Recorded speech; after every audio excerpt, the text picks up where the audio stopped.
Bonjour, nous sommes ici à Saint-Véran. Qui n'a pas entendu parler de Saint-Véran? C'est une commune du département des Hautes-Alpes, dans le parc régional du Queyras. Elle est surtout connue pour être considérée comme la plus haute commune de France et d'Europe. En fait, il faut entendre la plus haute commune où l'on mange le pain avec les céréales venant des champs alentours, c'est-à-dire une vraie commune pastorale. En Suisse, Juff est plus élevé, mais c'est un hameau. En France, c'est la station de Tignes qui est plus élevée, mais pas la commune de Tignes. L'église de Saint-Véran, au centre du village, est située à 2042 mètres d'altitude. Cette église a une longue histoire. L'église actuelle date du XVIIe siècle. Elle a été dessinée par un ingénieur huguenot et a été reconstruite sur les fondations de l'ancienne, qui daterait du XVIe siècle, voire antérieurement. De cette première église, on peut encore apercevoir des pierres sculptées. À l'extérieur, des lions supportant des colonnes sur lesquelles se trouvent des chapiteaux. C'est Patrick, accompagnateur en montagne et amoureux du Queyras, qui nous en dit un peu plus. Le lion, il est à droite, il a la crinière qui est sculptée sur l'encolure. À gauche, on a une lionne. Au niveau de la symbolique, la lionne, elle a entre ses pattes un bébé humain. Elle a une main pour le soutenir sous la tête et l'autre patte qui est sur le bassin pour le protéger. Donc on a là la symbolique d'une religion qui est bienveillante à l'égard de l'humanité. On va avoir l'idée que l'Église doit être sur terre pour distribuer des richesses spirituelles plutôt que d'amasser des richesses matérielles, avec le temple où il y a des bancs, une croix et point. L'Église catholique, elle va faire la part belle au décorum. Donc, réforme et contre-réforme. La contre-réforme, c'est l'art baroque, c'est les rétables dorés à la feuille, les angelots, Joufflus, Orion et compagnie. Donc c'est pile ce que vous allez trouver à l'intérieur de l'église.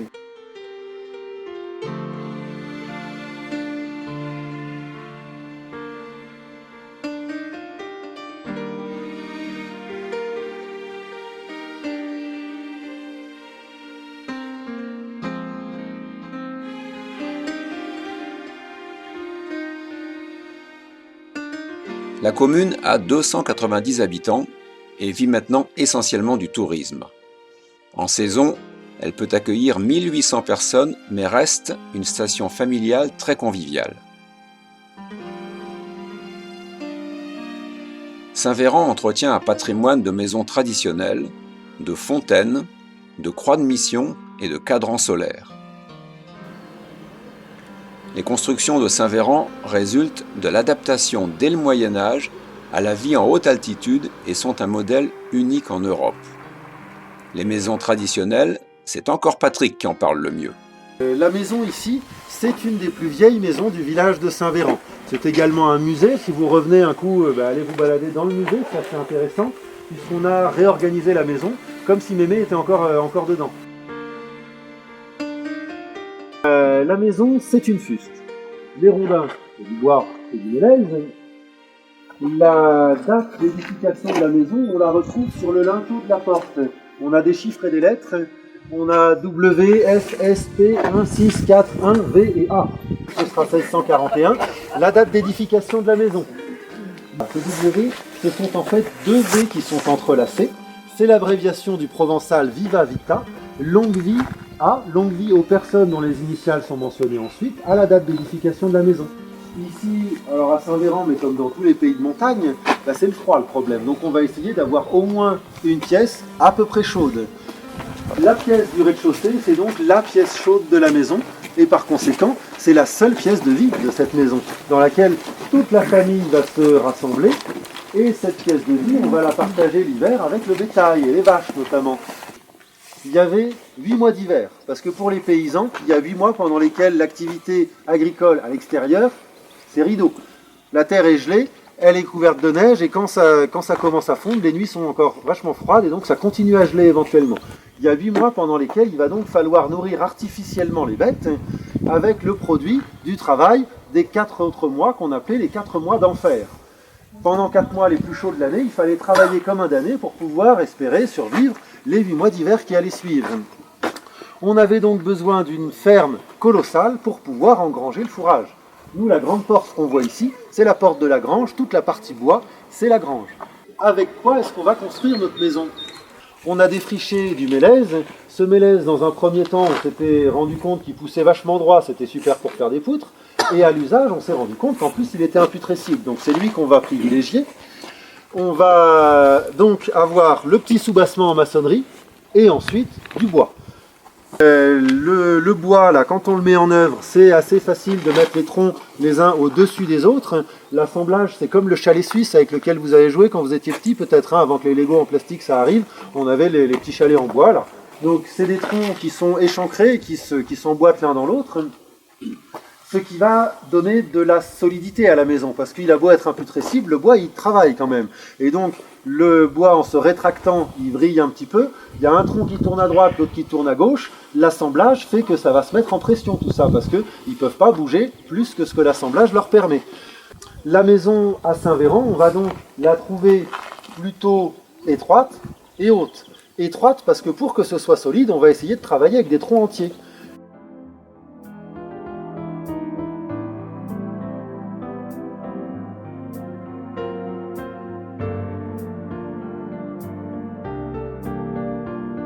Il y a plusieurs fontaines à Saint-Véran, la plupart en bois. Elles sont réparties en différents points de cette commune, tout en longueur, car jadis, c'étaient les seuls points d'eau pour les maisons et pour les pompiers. Le four à pain était unique dans le village, abrité par une petite bâtisse, là, derrière moi. Il était appelé four banal. Pourquoi ce nom ? C'est pas parce qu'il est commun à l'ensemble des habitants d'un quartier, c'est parce que sa construction et son entretien répondent à un vieil impôt seigneurial, le droit de ban, les banalités. Ce four, c'est le four à pain. Le four, donc il est derrière, alors je ne sais pas si tout le monde le voit parce qu'on fait un peu de l'ombre. Hein. Ce four, c'est là-dedans que l'on va réaliser le pain, c'est-à-dire que toutes ces céréales que l'on a engrangées, on va ensuite aller le long du torrent au moulin pour en faire de la farine, et cette farine, on va la consommer sous forme de pain. Et le pain, à l'époque, on est bien loin de le consommer frais chaque matin. Parce que le pain, on va le faire pendant la belle saison, une fois par mois, et avant l'entrée de l'hiver, on va faire une grande fournée pour 6 à 8 mois d'hiver. Donc le pain, il a quand même largement le temps de rassir. Alors que la fournée dure 1 mois pour la famille ou qu'elle dure 8 mois, de toute façon, toutes les familles ne peuvent pas avoir accès en même temps au four. Il va falloir faire un roulement. Ce roulement, selon les communautés, il est fait de différentes manières. Chez moi, à Briès, c'était par ordre alphabétique. La première année, c'était les familles en A qui commençaient. La deuxième année, c'était les familles en B. La troisième en C. Et on ne va pas faire toutes les lettres de l'alphabet.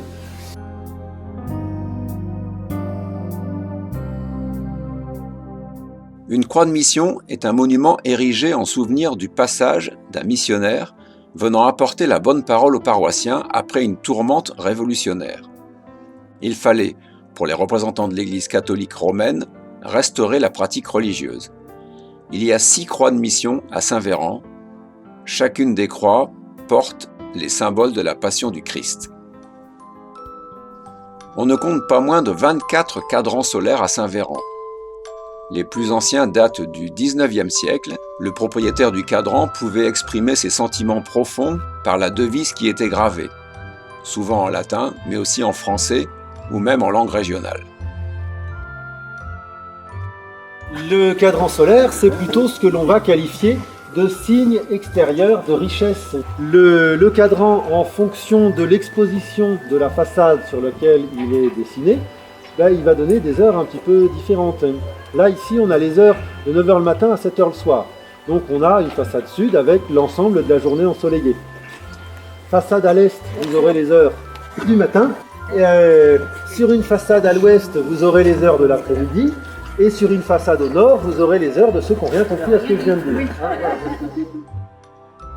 Jadis, dans chaque maison, chacun était capable de faire à peu près tout. Fabriquer du petit outillage agricole, du petit mobilier, opérer des réparations modestes. Mais certains travaux demandaient plus de spécialisation. Ainsi, il y avait des cordonniers, des bourreliers, des forgerons. Quant aux femmes, elles confectionnaient de la dentelle pour leur coiffe. Elles filaient au rouet ou à la quenouille, la laine, le chanvre pour la fabrication des draps et des toiles. Elle peignait et cardait la laine. Tous ces travaux étaient pratiqués pendant l'hiver. De nos jours, ces métiers ne sont plus pratiqués. On trouve les anciens outils dans les différents musées de la commune. Nous voici au terme de la découverte de cette commune de Saint-Véran, avec le piaillement des oiseaux qui pressentent que l'hiver touche à sa fin.